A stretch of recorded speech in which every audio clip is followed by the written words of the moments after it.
Son dövrlərdə bəzi sürücülər tərəfindən nəqliyyat vasitələrinin konstruksiyasına qanunsuz müdaxilə edilərək əlavə işıq cihazlarının quraşdırılması, işıq sistemlərinin dəyişdirilməsi və normativ tələblərə cavab verməyən işıq avadanlıqlarından istifadə halları müşahidə olunur.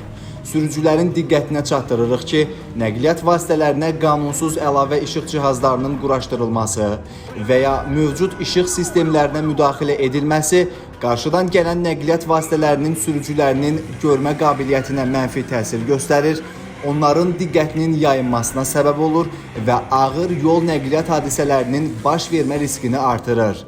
Sumqayıt şəhər polis idarəsi Dövlət Yol Polisi şöbəsi tərəfindən aparılan nəzarət profilaktik tədbirlərlə qeyd olunan qayda pozuntularına yol verən sürücülər aşkar edilərək, barələrində qanunvericiliyin tələblərinə uyğun inzibati protokollar tərtib edilir. Eyni zamanda bu cür qanunsuz hərəkətləri sosial şəbəkələrdə paylaşan sürücülər də müəyyən edilərək inzibati məsuliyyətə cəlb olunurlar.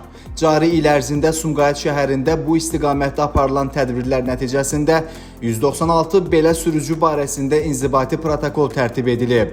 Sürücülərdən bir daha tələb olunur ki, yol hərəkəti təhlükəsizliyinin təmini məqsədi ilə nəqliyyat vasitələrində işıq cihazlarından istifadəyə dair müəyyən edilmiş tələblərə ciddi əməl etsinlər. Bu istiqamətdə profilaktik və nəzarət tədbirləri bundan sonra da davam etdiriləcək.